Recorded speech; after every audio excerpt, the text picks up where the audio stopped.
வணக்கம் மக்களே. நம்ம படத்துல இப்போ அடுத்ததா பார்க்க போறது, ரிவ்யூவில் வந்து அடுத்ததா பார்க்க போறது என்ன படம் அப்படின்னு நினைச்சீங்கன்னா, படம்.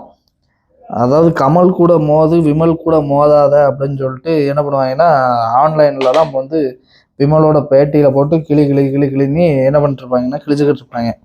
நீங்க பார்த்துருப்பீங்கன்னு நினைக்கிறேன்.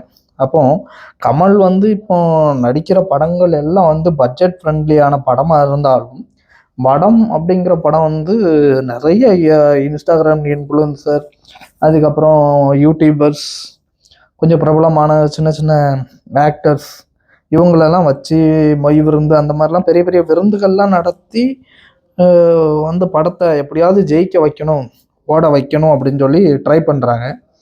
ஸோ விமல் படத்துக்கும் சிவகார்த்திகேயன் படத்துக்கும் கூட தயாரித்த தாய்கிழவி படத்துக்கும் கூட சின்ன நெருக்கடி கொடுத்ததா வந்து அதை தயாரித்த டைரக்டர் சொல்கிறாரு. ஸோ எப்படி சின்ன சின்ன வந்து பிரச்சனைகள் வந்தாலும் விமல் படம் வந்து நல்லா இருந்துச்சா அப்படின்னு சொல்லி பார்த்தீங்கன்னா, விமல் நடித்ததுலேயே வந்து இந்த படம் பார்த்துருப்பீங்கன்னு நினைக்கிறேன். இது நம்ம ஸோ டக்குனி ஞாபகத்துக்கு வர மாட்டேங்கி மாப்பிள்ளை சிங்கம் அப்படின்னு சொல்லிட்டுலாம் படம் நிறையா கான்செப்டில் அவர் நடிச்சிருப்பாப்புல.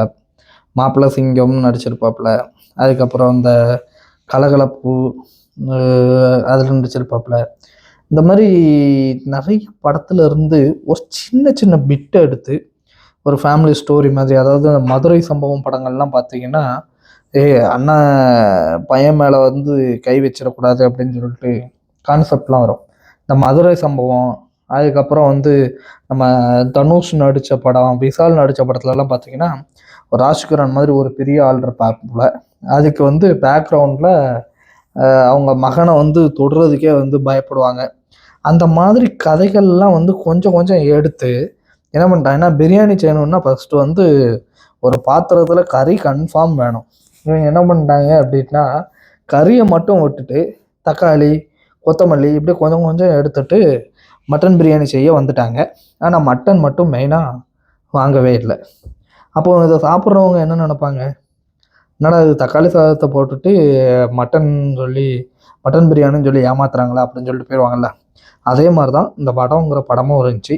எப்படின்னு பார்த்தீங்கன்னா, சின்ன சின்ன பிட்டு பிட்டு கதைகள்லாம் எடுத்து ஒரு மஞ்சு வரட்டுல வந்து ஒரு மாடையும் கொண்டு வந்து, அந்த மாட்டுக்கு அண்ணன் தம்பி இருக்கிற மாதிரி சின்ன வயசுல கண் தெரியாத ஒரு மாட்டை வந்து வேண்டான்னு விட்டுட்டு, கடைசியில் அது வந்து நல்ல ட்ரைனிங் கொடுத்து அந்த மாடு விளாட வருது அப்படிங்கும்போது எனக்கு வேணும் அப்படிங்கிற மாதிரியும், அந்த குடும்பத்துக்குள்ளேயே இருந்து ஒருத்தர் வந்து அந்த எதிரியை வந்து வெட்டுற மாதிரியும், அந்த பழி வீண் பழி இவர் மேலே விழுந்த மாதிரியும், அந்த மாதிரி ஒரு கான்செப்டை வந்து பழைய படத்துல இருந்தெல்லாம் கொஞ்சம் கொஞ்சம் பிட்டு பிட்டாக எடுத்துகிட்டு வந்து விமல் படத்தை படங்கிற படத்தை வந்து ஓட்டுனாங்க.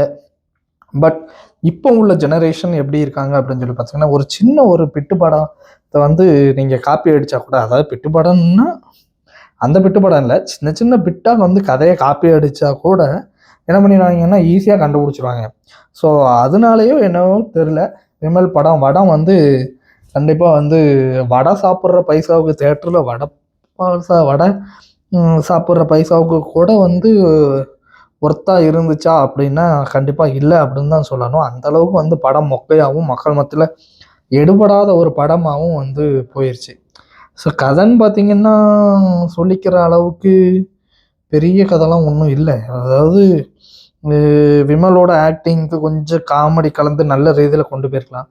இவர் ஏற்கனவே வந்து பார்த்த பல படங்கள்ல இருந்து ஒரு சின்ன சின்ன கதையாக எடுத்து அதை ஒரு ஃபேமிலி கதையாக கொண்டு வர ட்ரை பண்ணி, அதை வந்து ஒரு ஹீரோயினி பழி வாங்குற மாதிரி சப்பு சவர வந்து உள்ளே சேர்த்த மாதிரி என்ன பண்ணிட்டாருன்னா, ஒரு செவ்வாழை பழத்தை உரித்து சாக்கடைக்குள்ளே முக்கி டீ கடையில் உட்காந்து சாப்பிட்ற மாதிரி ஒரு கான்செப்டை கொண்டு வந்து கதையை வந்து சொதப்பிட்டார். இதுக்கு முன்னாடி வந்து யோகசேனான்னு சொல்லிட்டு ஒரு படம் படம் நடிச்சிருந்தாரா, அந்த படத்தை எப்படி ஃப்ளாப் ஆக்குனாரோ அதே மாதிரி விமலுக்கு இந்த படமும் வந்து ஃப்ளாப் ஆயிடுச்சு. விமல் ஆக நடித்ததில் ஒரு படம் வந்து இந்த போன வருஷம் ஓடின படம் அப்படின்னு பார்த்தீங்கன்னா, கருணாசு கூட நடிச்சிருந்த அந்த ஒரு படம் தான். அதை தவிர்த்து வந்து விமலுக்கு கை தூக்கி விடுறதுக்கு இப்போதைக்கு எந்த ஒரு படமும் இல்லை. ஸோ இந்த படமும் வந்து ஃப்ளாப் ஆயிடுச்சு. நான் பார்த்த வரைக்கும் வந்து இந்த படம் வந்து நல்லா இல்லை. ஸோ நம்மளோட இதில் வந்து 10க்கு லாஸ்ட்டு 10 தான் கொடுக்க முடியும். ஏன்னா அந்த அளவுக்கு ஒருத்தர் இல்லாத ஒரு படமாயிருச்சு. ஸோ நீங்கள் பார்த்தீங்க அப்படின்னா உங்களோட கமெண்ட்டை வந்து ஷேர் பண்ணுங்கள், எப்படி இருந்துச்சு அந்த படம் அப்படின்னு சொல்லிட்டு. ஸோ அதான் நண்பர்களே.